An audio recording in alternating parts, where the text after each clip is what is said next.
नमस्कार दोस्तों और बहनों, आप सभी का हमारे इस पावन और विशेष कार्यक्रम में हार्दिक स्वागत है, जहां आज हम बात करने जा रहे हैं सावन के सबसे प्रिय और मनमोहक त्योहार हरियाली तीज के बारे में, जो साल 2025 में बड़े ही हर्षोल्लास और श्रद्धा के साथ 26 या 27 जुलाई को मनाई जाएगी। तिथि का निर्धारण चंद्रमा की स्थिति के अनुसार किया जाता है और इस बार यह सावन मास के शुक्ल पक्ष की तृतीया तिथि को आ रही है।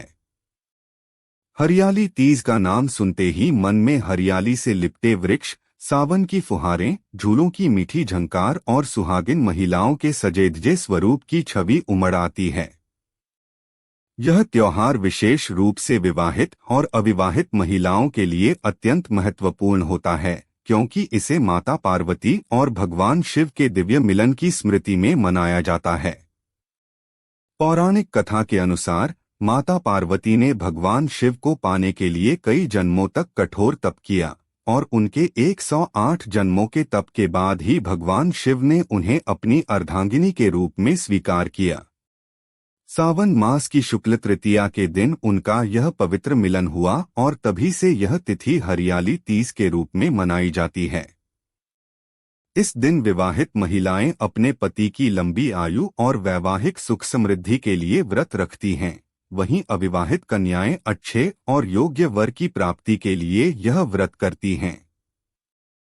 तीज की सुबह सूर्योदय से पहले स्नान करके साफ सुथरे, प्रायः हरे रंग के वस्त्र धारण करने का विधान है, क्योंकि हरा रंग हरियाली, समृद्धि और सौभाग्य का प्रतीक माना जाता है। इसके बाद महिलाएं माता पार्वती और भगवान शिव की मूर्ति या चित्र को गंगाजल से स्नान कराती हैं, उन्हें फूल, फल, मिष्ठान और तीज का विशेष भोग अर्पित करती हैं। पूजा के दौरान तीज की कथा का श्रवण और व्रत का संकल्प लिया जाता है और यह व्रत प्रायः निर्जल रखा जाता है, जिसका अर्थ है दिन भर बिना जल पिए रहना। हालांकि कुछ महिलाएं जलाहार भी करती हैं।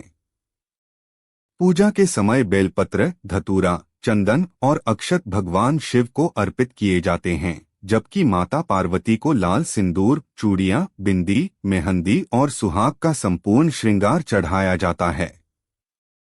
दिन भर महिलाएं सज संवर कर, गीत गाकर, झूले झूलकर और पारंपरिक लोक नृत्य कर हरियाली तीज का आनंद लेती हैं।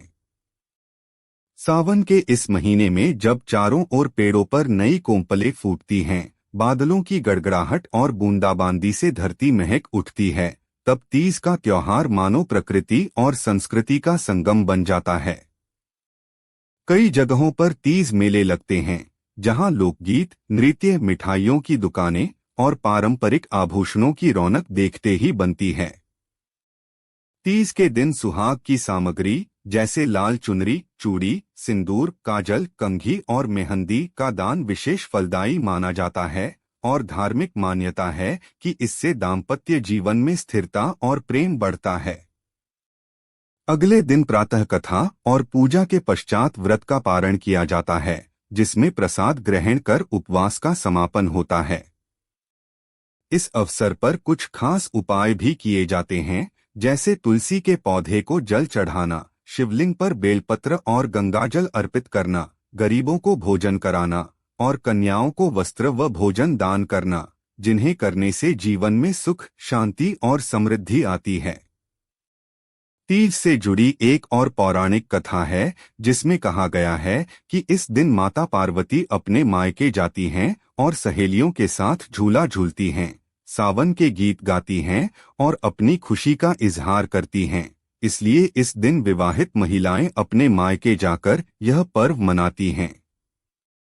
लोकगीतों में तीज का विशेष महत्व है। झूला झूले नंदन वन में, सावन आयो रे जैसे गीत वातावरण को और भी मधुर बना देते हैं। आज के समय में भले ही जीवन की रफ्तार तेज हो गई हो, लेकिन तीज का उत्सव हमें यह याद दिलाता है कि परंपराओं का पालन, परिवार के साथ समय बिताना और प्रकृति के साथ जुड़ना हमारे जीवन के लिए कितना आवश्यक है। इस हरियाली तीज पर आप भी पूरे मन, श्रद्धा और भक्ति के साथ व्रत और पूजा करें। माता पार्वती से अपने और अपने परिवार के लिए सुख, समृद्धि और स्वास्थ्य की प्रार्थना करें और साथ ही इस अवसर पर प्रकृति की सेवा में भी योगदान दें, जैसे पेड़ लगाना, जल स्रोतों की सफाई करना और हरियाली को बढ़ावा देना, ताकि यह पर्व सिर्फ आपके घर को ही नहीं बल्कि पूरी धरती को भी खुशियों से भर दे। दोस्तों, अगर आपको यह जानकारी और भावपूर्ण प्रस्तुति अच्छी लगी हो तो इस वीडियो को लाइक करें, अपने दोस्तों और परिवार के साथ शेयर करें और हमारे चैनल को सब्सक्राइब करना न भूलें, ताकि आपको ऐसे ही धार्मिक और सांस्कृतिक त्योहारों की गहराई से जुड़ी जानकारियां सबसे पहले मिलती रहें। हर हर महादेव। जय माता पार्वती। सावन महोत्सव की आप सभी को ढेर सारी शुभकामनाएं।